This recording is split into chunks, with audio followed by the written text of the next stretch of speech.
Jai Radha Madhava Kunda Bihari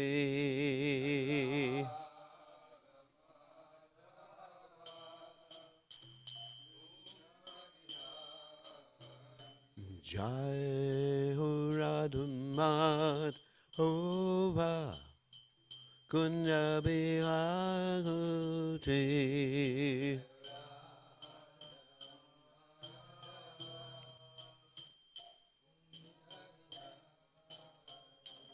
Mopi Janabalaba Iti Vadadadi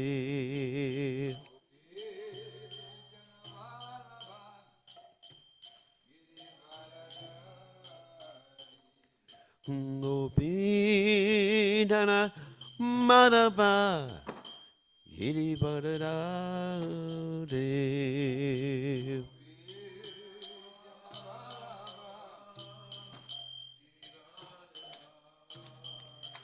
Yasodananda Vrajajanananda Huna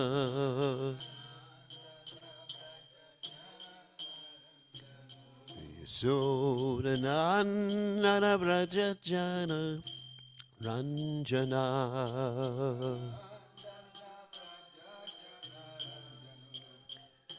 Jamuna Te Ramanachati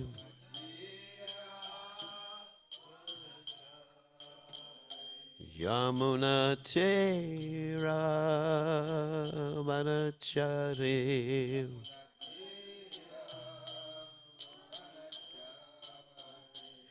Jai Radha Madhava Kunda Bihari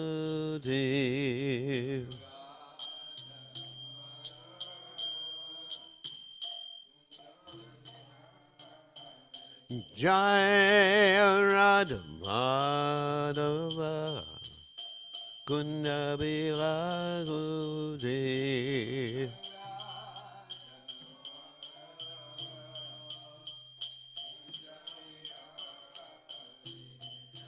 Gopi Jana Ballabha Iti Badurade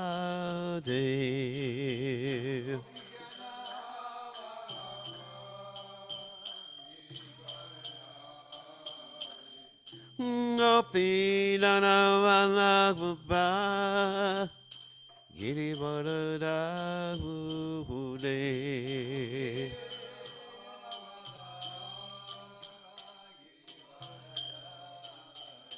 Yasodhanandana Prajadana Ranjana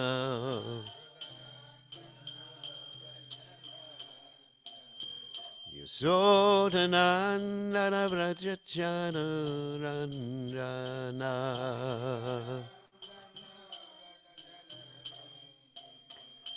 Yamuna Tera Panachare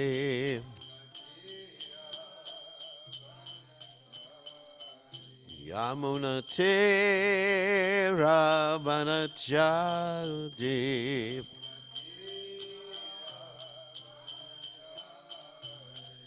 Jai Hurad Umadava Kunyabihaguti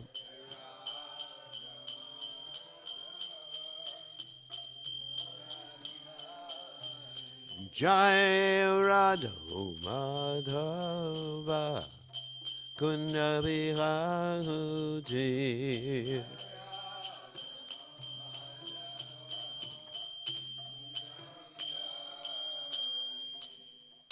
Jai Om Vishnupad Paramahansa Parabhakacharya also tell us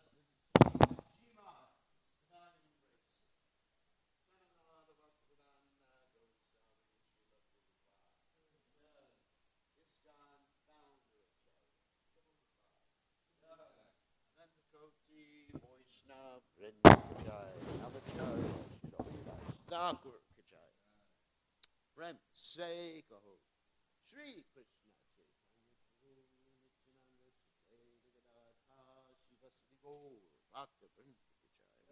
Shri Shri Radha Krishna Gopa Sayam Mukunda Radha Kunda Giri Govardhan Ki Jai Vrindavanam Ki Jai Maturadam Ki Jai Jagannatha Swami Ki Jai Yuvanamai Ki Jai Shrimati Lasi Devi Ki Jai Samveda Bhakta Vrinda Ki Jai Gaur Premananda Hari Hari Bol.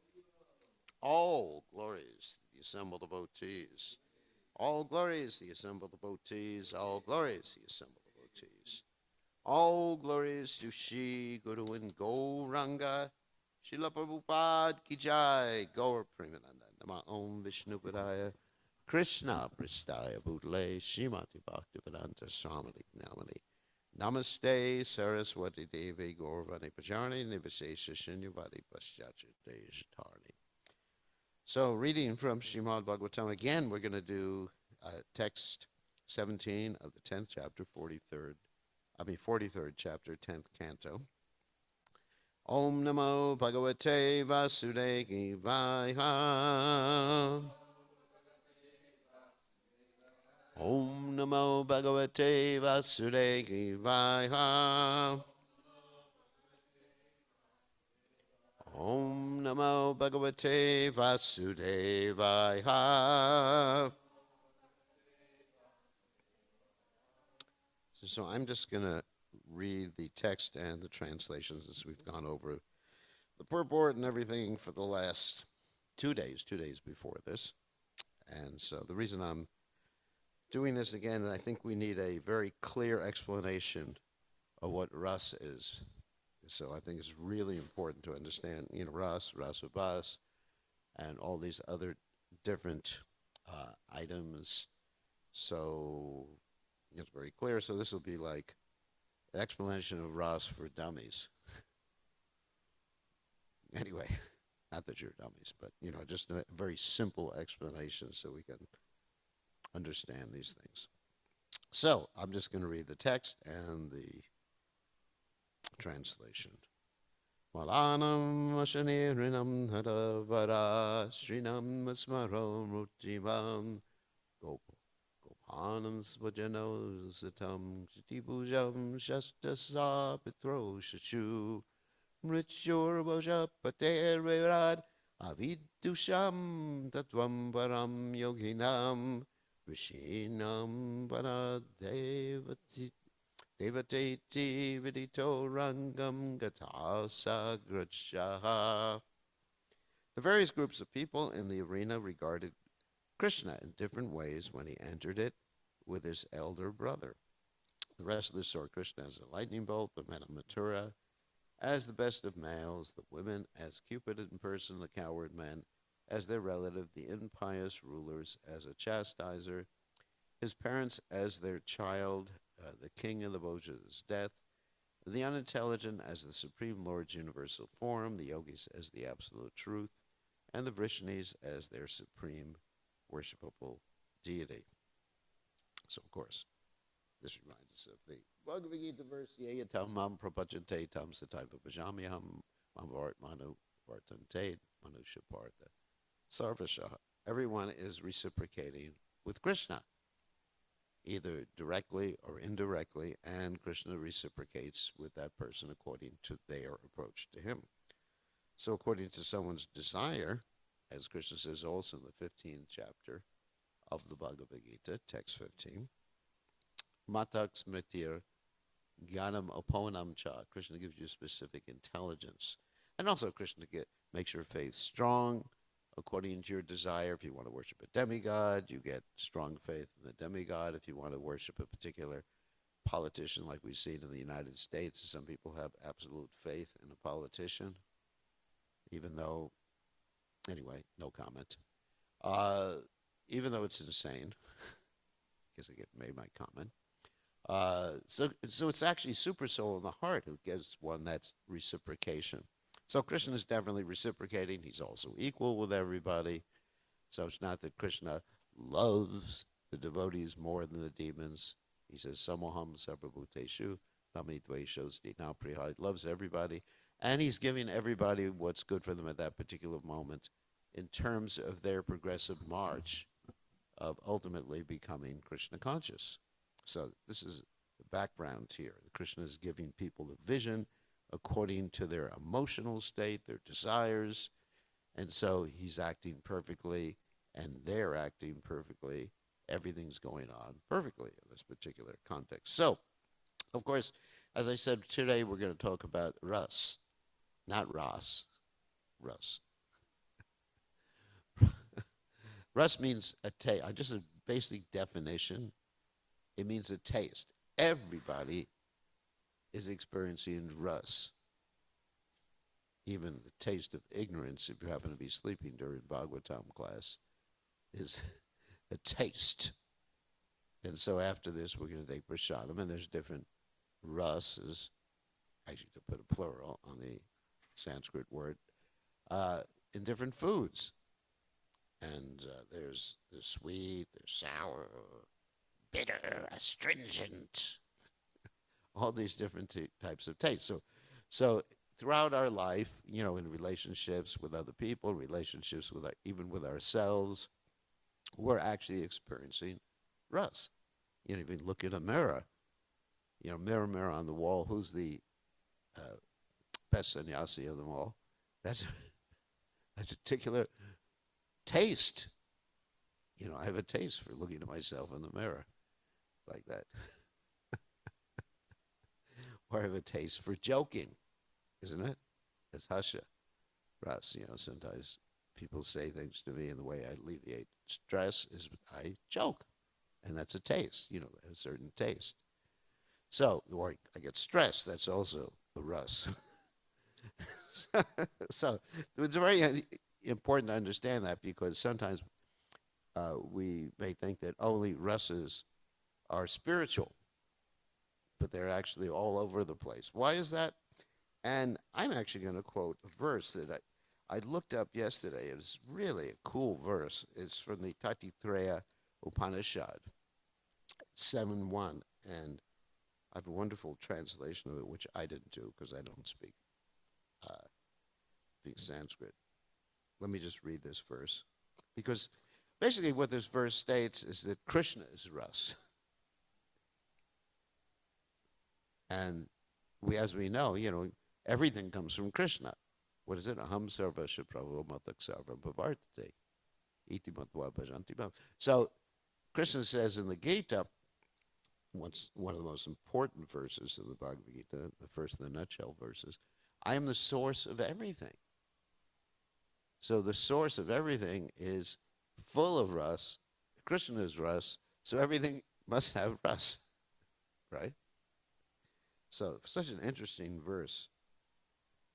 It took me a while to find a good translation. This translation was done by my godbrother Banu Maharaj, because I have a translation of his Tatitriya Upanishad, which he just gave me. He's done a translation. He's an amazing personality. He's translated so many books, which are available on the internet, if you want to buy the books.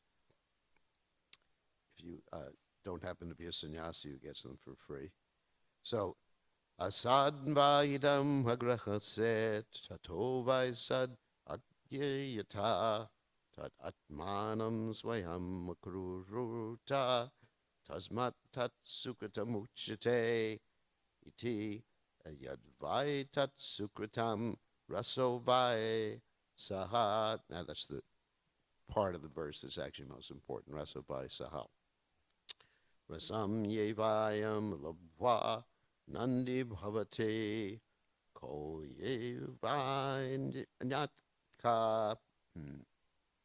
pranayat yad esha akasha anando nashat esha yeva nandayati yadai yevaisha etasmin adrishenya me nirukte nilayane Mayam pratishtam vindate ataso vayam gato bhavati yada yesh ye vaisha tasmin udaram antaram kurute atatasha vayam bhavati tatveva vayam vidusho manvanashatad apyesha shloka bhavati. Translation is, the Lord alone existed before creation. Sounds like the first of the Chatushloki verses. Then he created the universe. He created the universe by himself. In other words, that's it. Of course, and also by his energies, which are non-different from him and different simultaneously. Therefore, he is called the person who makes things expertly. So, this is also Isopanishad, what? Om Purnam, the perfect Supreme Personality of Godhead is perfect and complete. And although so many complete and perfect units emanate from him, he remains the perfect and complete whole. He who expertly creates is ras, bliss. The jiva attaining the Lord becomes blissful. If the Lord who is bliss, so the Lord is bliss, described as bliss here, which is Krishna.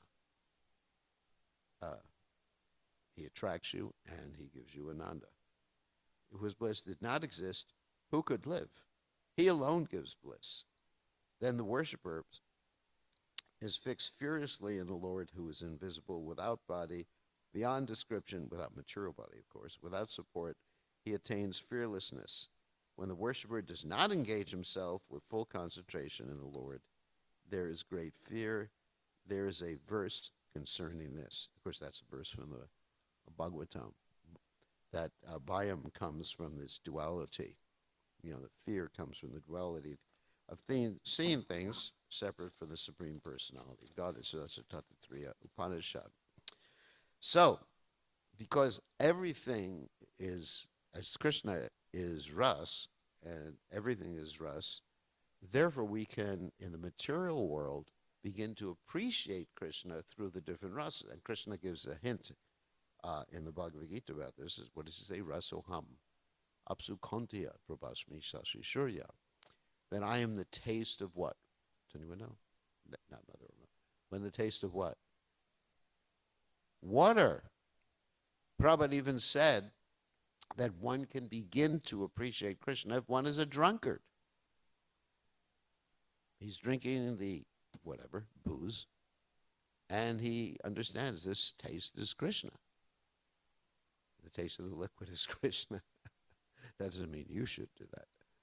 But, that's the beginning stage. And, of course, as we know, one must have the association of devotees to progress further.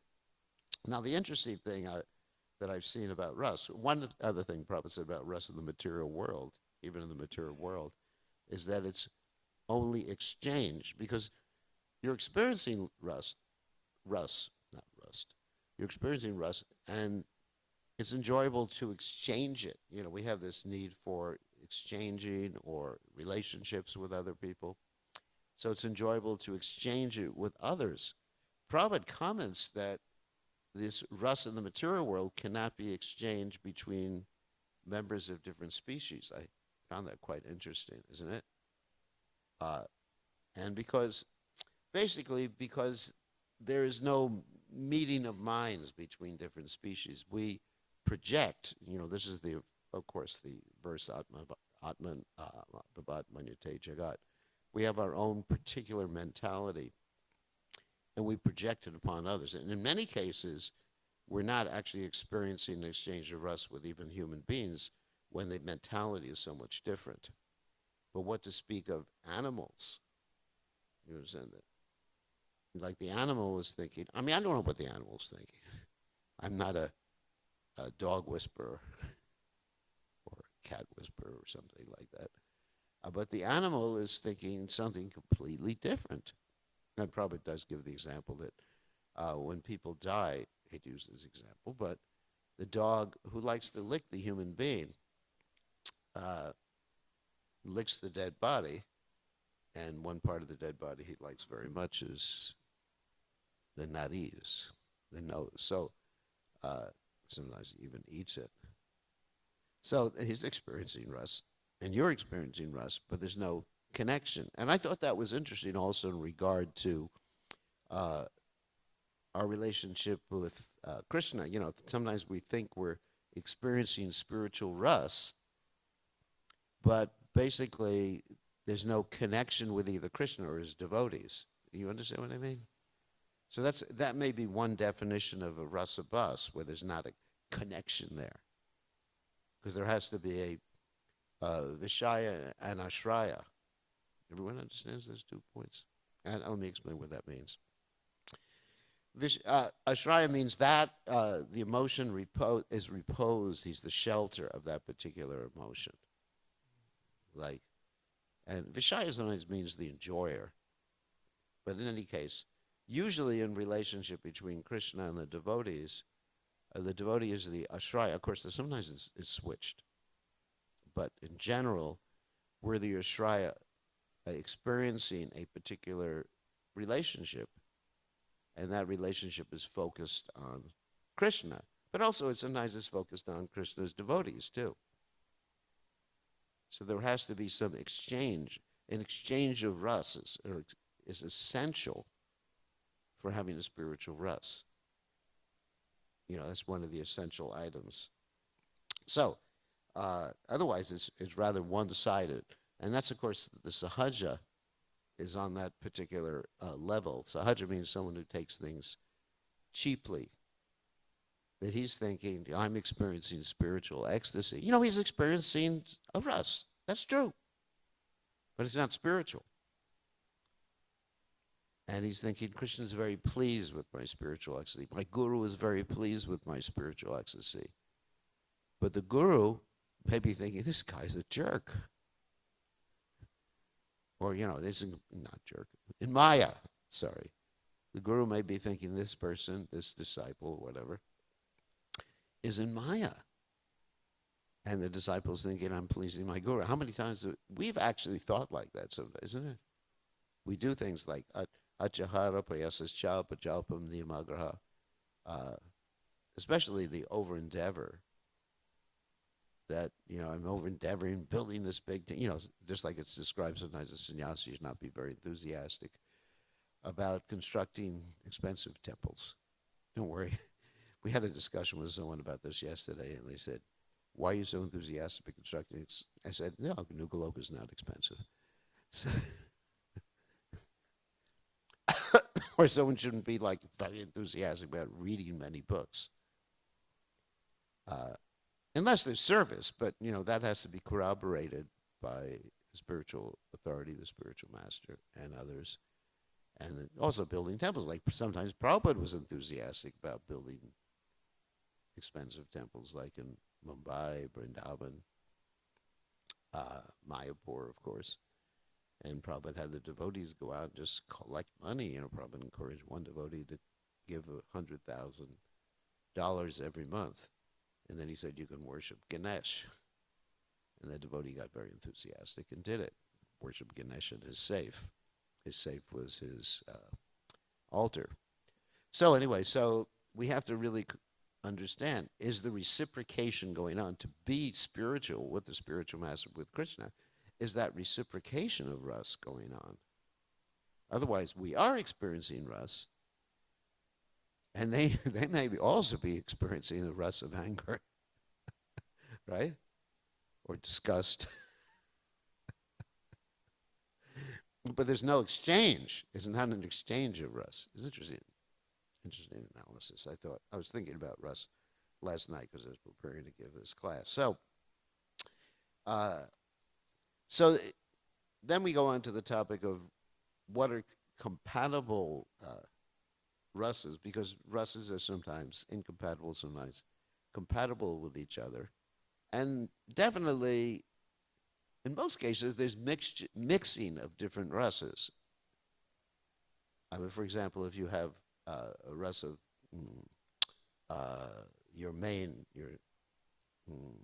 okay, let's talk about what Sthai Bhava, your Sthai Bhava generally is a Vatsalya.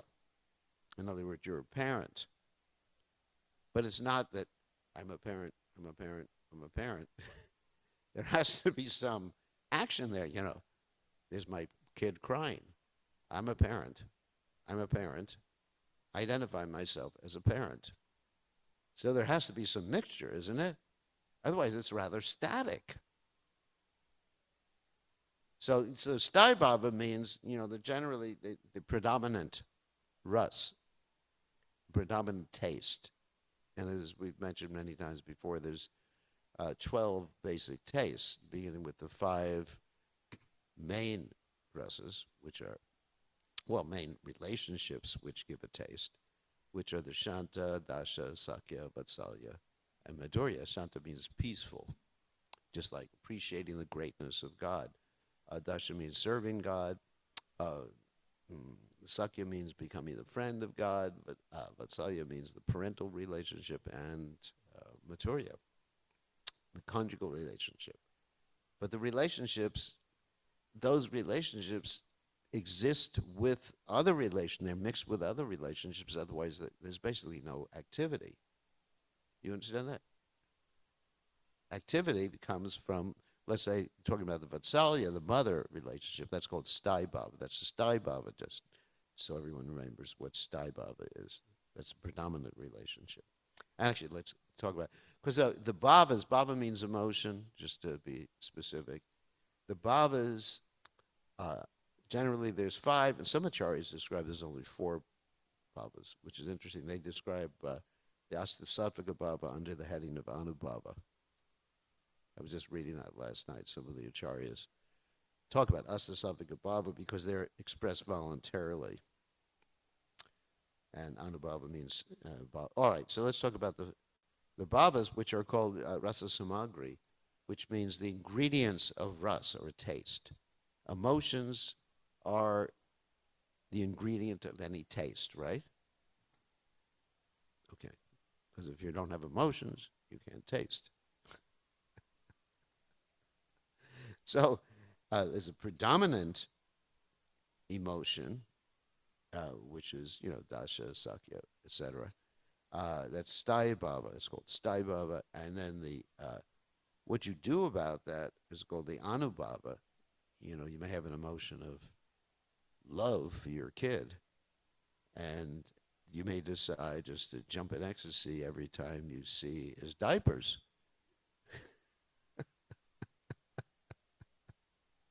Or his little, or to be more, not so funny anymore. Or you see the bronze shoes of when he was a baby or something like that, like my mother. She would feel ecstasy. Even one of my disciples got those bronze shoes, my baby shoes, and she feels ecstasy just looking at the shoes. So the lotus bronze shoes of my spiritual master. So that's called an anubhava. They just jump up and down like that. And then ecstasies and Sattvikabhava means the constitutional ecstasies. Uh, and then after that, there's the Sanchari Bhava, the bhavas that move throughout one's whole body and mind. And these are 33, and these are uncontrolled ecstasies.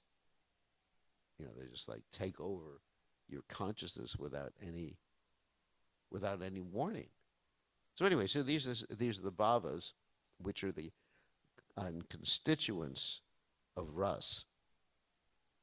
They're connected. So getting back to the point, so let's say one's in vatsalya, which means a parental relationship, then they got to do something about it. Your kid's crying. You can't just identify yourself as a parent. You got to feel some anxiety. Why is my kid crying? Does it need his bottle? Do I have to chant Hare Krishna to him because he's a pure devotee? That's why he's crying. So many emotions come up, and so these are the indirect rasas. Anxiety, like that. Of course, I guess there must be some ghastliness when he vomits or something. So, I'm being humorous just to make so you understand the point. So there's mixing of these difference, and so sometimes even the indirect ras becomes prominent, and for some time it's temporarily, even though your natural ras or your natural relationship is parental. Just the anxiety, you just become overcome with anxiety sometimes, isn't it? So, so therefore, there's two names of that are given in Sanskrit of the predominant mood and the subservient mood. This is the Angi and Anga. Anga, just like we are part and parcel of Krishna. So Angi means the main mood. Anga is the subsidiary mood. So we are a part and parcel of Krishna. So Krishna is, I guess, wouldn't say the Angi. Usually you might say that. And we're Anga. Relationship to Krishna. So therefore, because you have these different moods that are mixing, and devotees are writing books about these different moods and different pastimes of Krishna that are mixing, sometimes there is mixing that occurs that is inappropriate or distasteful. This is the rasabhas, the distasteful rasabhas. There's actually different types of rasabhas. Rasabhas, the mixture, is actually experienced as a ras, but it's not a bona fide, isn't it? It's not a bona fide relationship because it's a distasteful rasabhas. I mean, sometimes it's tasteful. Just like Prabhupada gave the example of, sand in the sweet rice. That's definitely distasteful. Or even a practical example, in what happened with Prabhupada, there was the Charnamrita, someone put salt in it. And Prabhupada went to take the Charnamrita, and he took it. He says, who has done this? And there was a little girl who not a little girl, she was an adult, who had the laughter rus. Isn't it? She started laughing. That wasn't appropriate. So her laughter was a rasa of us. And the salt in the sweet rice was rasa of us, so you double rasa of us. So it was doubly aggravating for Srila Prabhupada to deal with that particular rasa of us. So Lord Chaitanya Mahaprabhu did not like these conflicting or these rasabhasas that were actually improper. So therefore, he didn't even directly hear from people who wrote different pastimes of Krishna or different books about the pastimes of Krishna. Lord Chaitanya Mahaprabhu had Swarup Damodar Goswami uh, listen to them first, and then he commented. I mean, there was one gentleman who wrote something that was completely Rasabas. He compared Lord Jagannath's body to a material piece of wood, and Lord Chaitanya Mahaprabhu to the soul that gives the body of Lord Jagannath life. Oh my God! I mean, that's definitely a great offense. And so Swarup Damodar Goswami chastised him, but then he was able to, uh,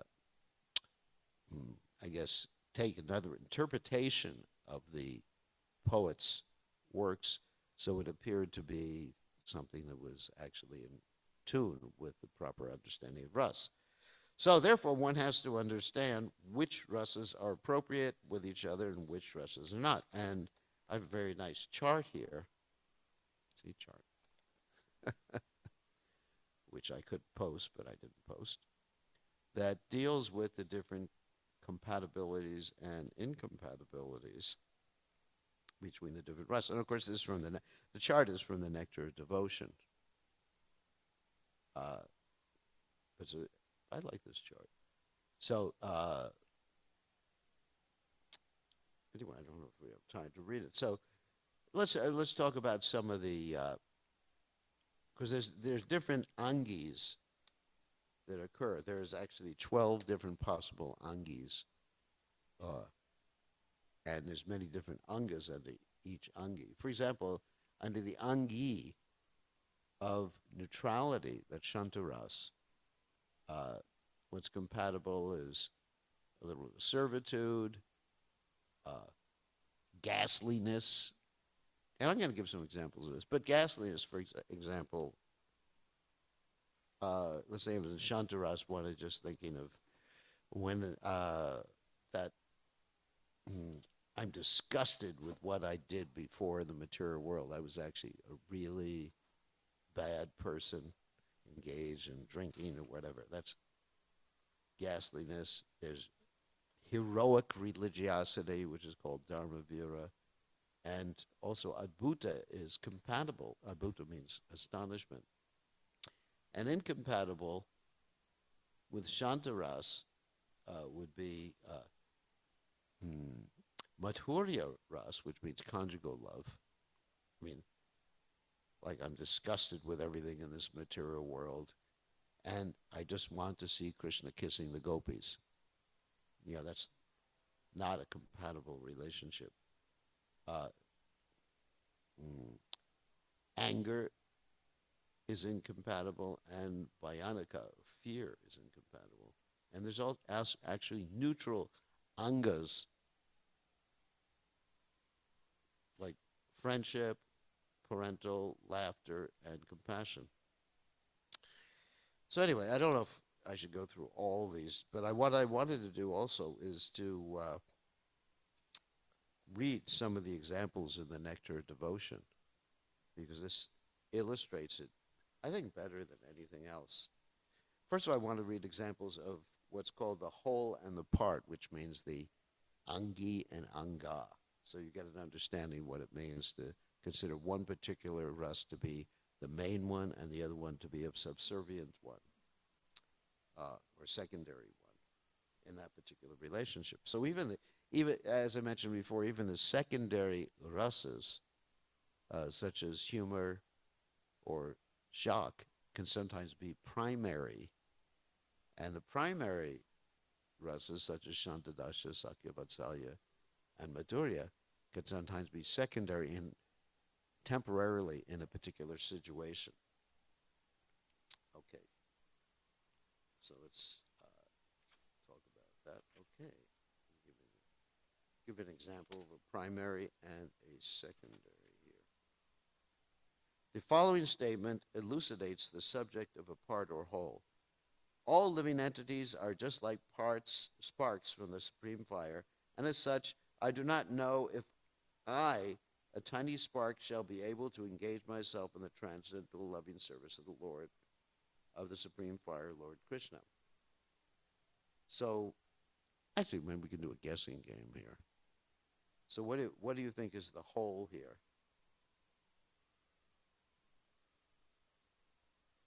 Anybody have any idea? Mother, really, you can guess. Okay. All living entities are just like sparks from the supreme fire, and as such, I do not know if I, a tiny spark, shall be able to engage myself in the transcendental loving service of the supreme fire, Lord Krishna. What's the angi? No, neutrality. And the anga is servitude towards Krishna. Loving service of the supreme fire, Lord Krishna. So in this statement, Prabhupada explains, actually is explaining, translating Rupa Goswami's statements, the feelings of neutral love are taken as a whole, whereas the desire to serve the Lord is taken as a part. So let's do another test. Actually, this is a way to learn the questions and answers. At last, I am still trying to relish different pleasurable states from this body, which is simply some skin covering mucus, semen, and blood. In this state of consciousness, I am so condemned that I cannot relish the transcendental ecstasy of remembering the Supreme Personality of Godhead. So what are what's the main one? What? Ghastliness. And the next one is neutrality. Okay, let's let someone else answer the next one. When shall I be freed from this mode of ignorance? And thus being purified, when shall I be able to attain the stage of serving Krishna eternally? Only then shall I be able to worship him, always observing his lotus eyes and beautiful face. And so what is the angi, the whole? Anyone have an idea? Let me read it again. When shall I be freed from the mode of ignorance? What is that? What? Huh? No. That's neutrality. That's neutrality. Because it's not really ghastly. It's just like, if you were to describe the mode of ignorance, then it would be ghastliness. If you'd say in the mode of ignorance, I get getting drunk and lying on the road every day, that's disgust and ghastliness. And the part is servitorship. When will I be able to serve Krishna? It's actually important to be able to identify what is the part and what is the whole. Because otherwise you won't be able to understand what is rasa bus. What is the improper mixture of the rasas. Please look at this devotee. Actually, we could do these exercises for days here. It's really interesting. Please look at this devotee of Lord who is dancing just from remembering the lotus feet of Krishna. Simply by observing his dance, you will lose all interest in even the most beautiful women. What is that? What's the whole? It's hard. Actually, it's hard to figure it out. Because the intention is to become detached from this material world, which is neutrality. And the part is ghastliness. So somehow or the ghastliness is connected with the most beautiful women. It's just like Sripad Yamunacharya said, since I'm experiencing newer and newer ras, whenever I think of mundane sex life, I simply want to what? Spit. And Prabhupada was one time reciting this particular verse, and he actually spat.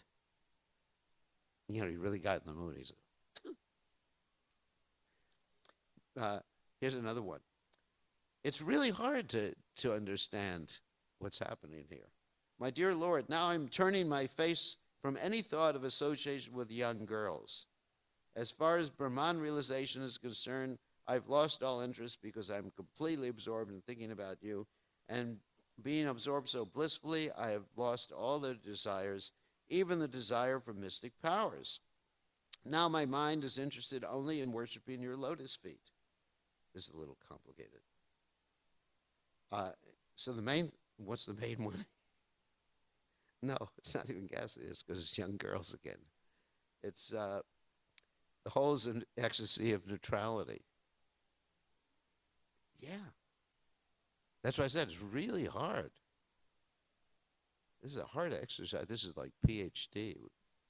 exercise. And the part is what? It's hard to guess. Chivalry. Chivalry. Yeah. Dharmavira. Shoo. This is not easy. This is like past PhD stuff here. Like I said, if you understand these chapters of the Nectar Devotion, you understand everything. Here's another one. My dear Subal, the damsels of Braj who had the opportunity of enjoying Krishna's kissing must be the foremost of all the fortunate women in the world. So, what's the...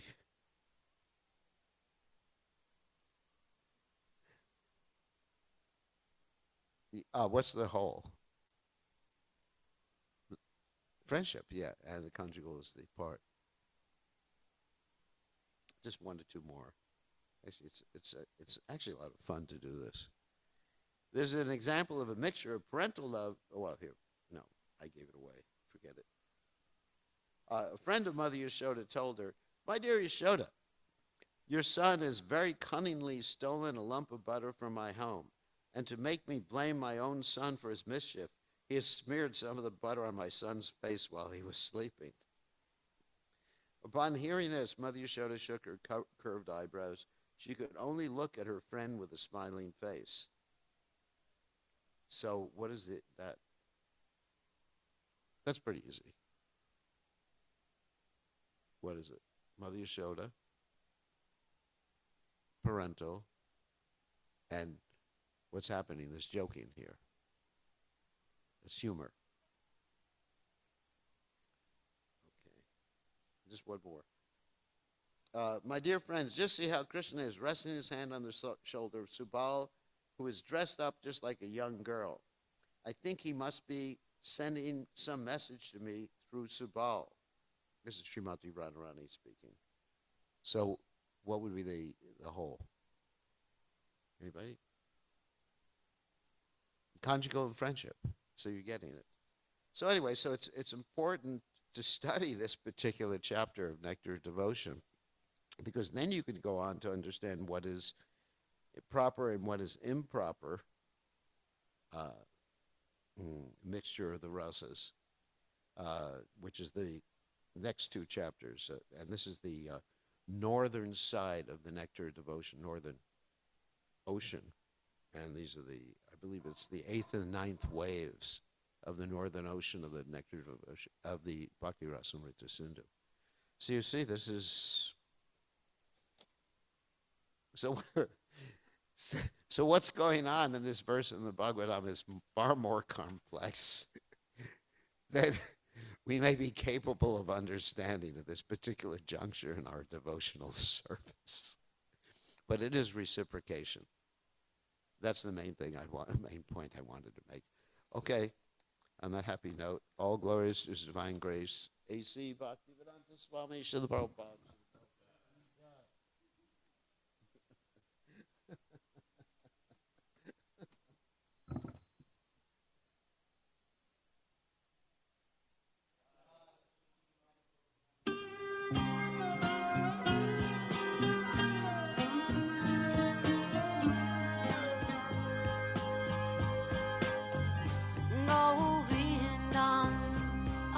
Purusham Tamaham Bhajami Govindam Adi Purusham Tamaham Bhajami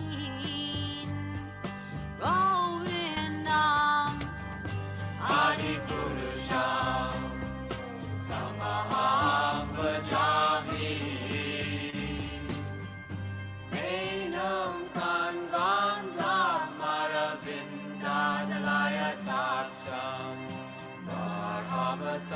Samasitam Buddha Sundarangam Kandar Bhagom Vidamaniya Vishesha Shobham Govindam Adi Purusham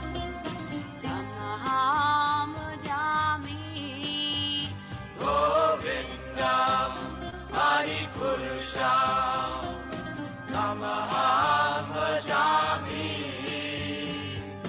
Govindam Hari Purusham Namaham Bhajami Angani Yasa Sakale Kriya Priti Manti Vasyan Dipan Dikayanti Jiram Naganti Ananda Chinmaya Sadhu Jala Vigrahasya Govindam Adi Purusham Amaham Bhajami Govindam Adi Purusham Namaham Bhajami Govindam Adi Purusham Namaham Bhajami Govindam Adi Purusham Namaham Bhajami Purusham Namaham Bhajami Adi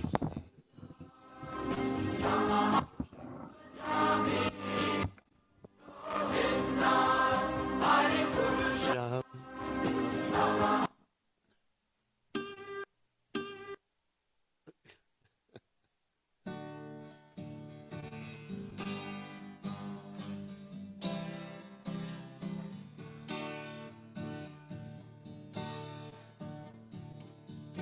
Namo Vishnu Padaya Krishna Pristaya Bhutale Srimate Bhaktivedanta Saminiti Namine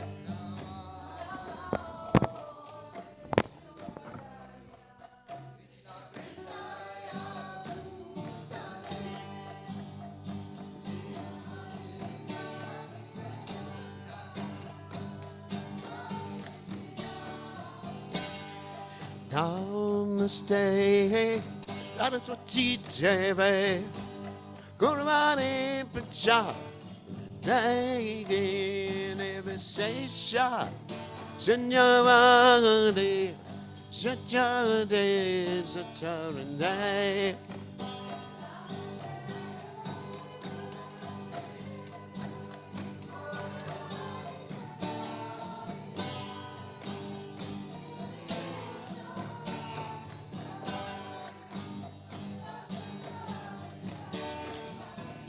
Jaya Shri Krishna Chaitanya Prabhu Nityananda Sri Advaita Gadada Siva Sati Gaur Bhakta Vrinda Sri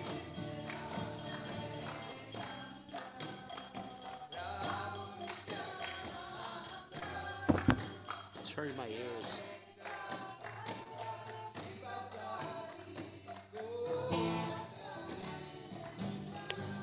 Shri Krishna Chaitanya Prabhu Nityananda Sri Advaita Gadada Siva Sati Gaur Bhakta Vrinda Sri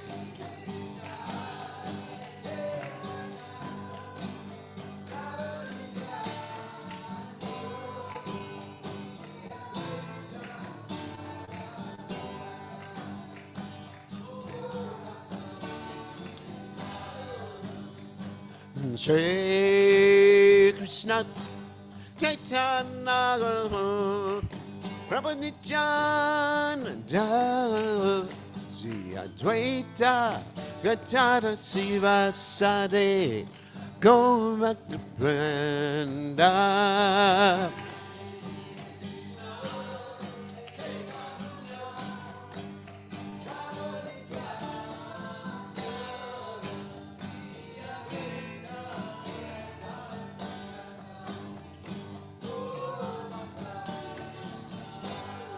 Hare Krishna, Hare Krishna, Krishna Krishna, Hare Hare, Hare Rama, Hare Rama, Rama Rama, Hare Hare.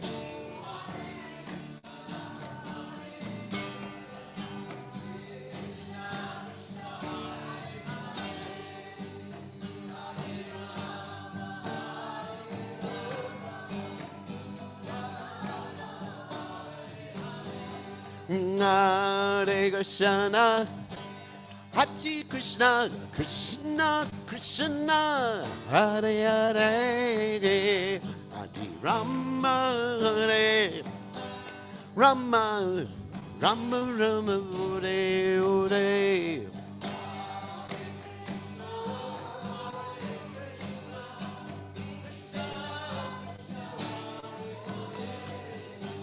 Hare Rama, Hare Rama, Rama Rama, Hare Hare.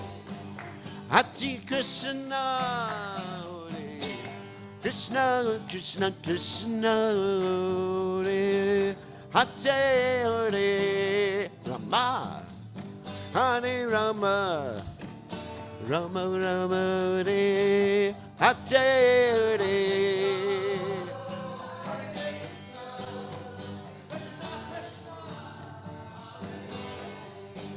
Hare Rama, Hare Rama,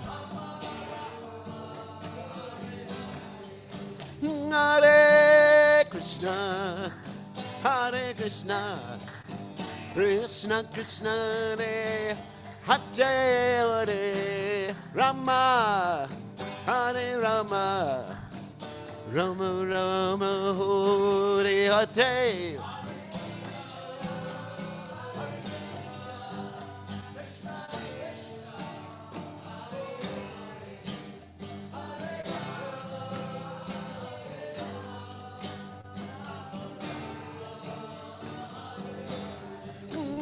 Hare Krishna, Hare Krishna, Krishna Krishna, Hare Hare Rama, Hare Rama, Rama Rama, Hare Hare.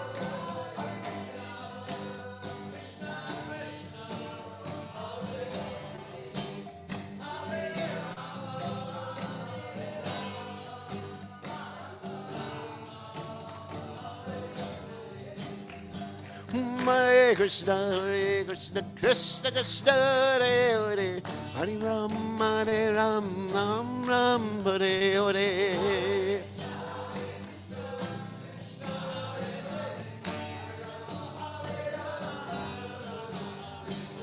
Hare Krishna, Krishna Krishna, Krishna Hare Hare, Hare Ram, Hare Ram, Ram Ram, Hare Hare.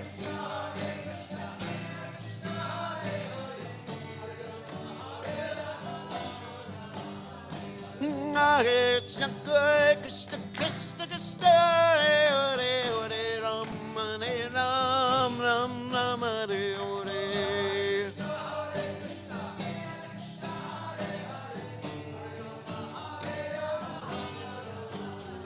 You're right, I'm looking on the right, I'm looking on the struggle there.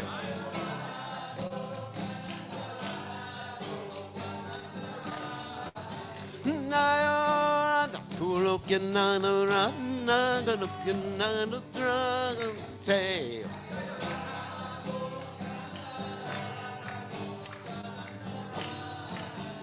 Now, right, hey, the rate, rate, rate.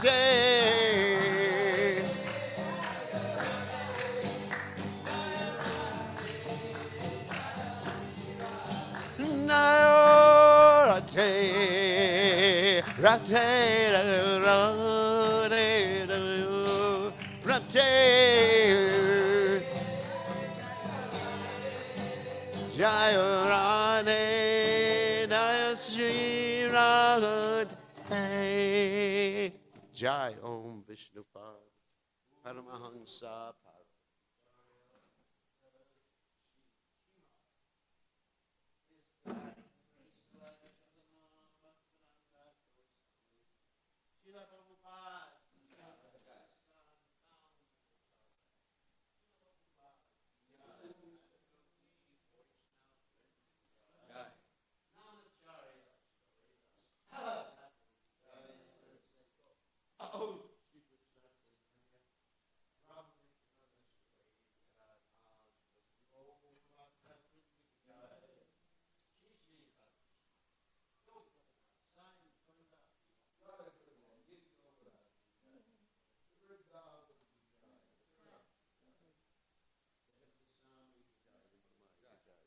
Shrimati Lasi Devi Jai.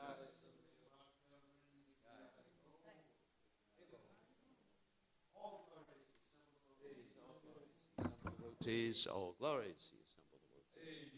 All glories to Shri Guru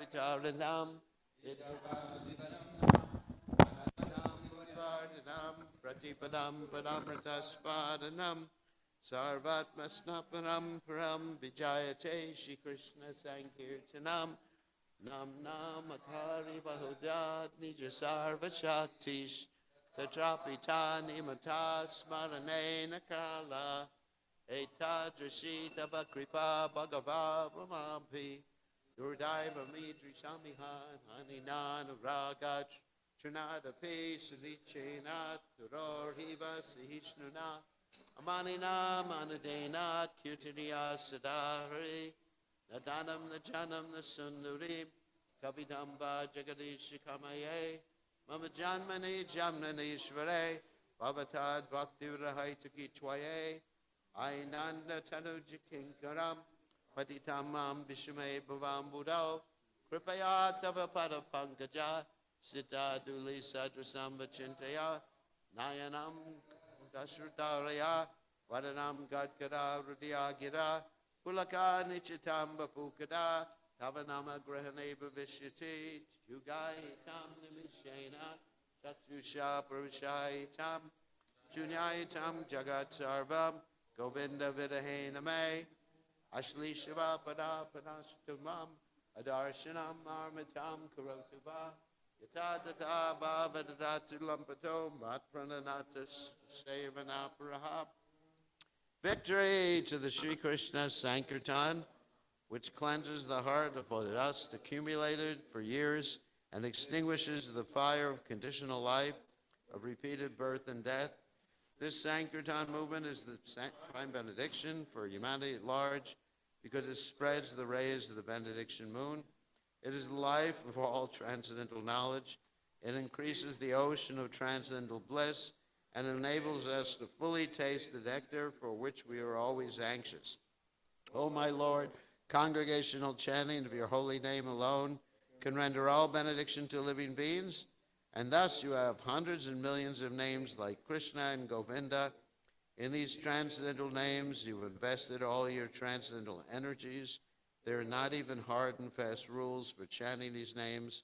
O my Lord, out of kindness, you enable us to easily approach you by your holy names, but I am so unfortunate that I have no attraction for them. One should chant the holy name of the Lord in a humble state of mind, thinking oneself lower than the straw in the street.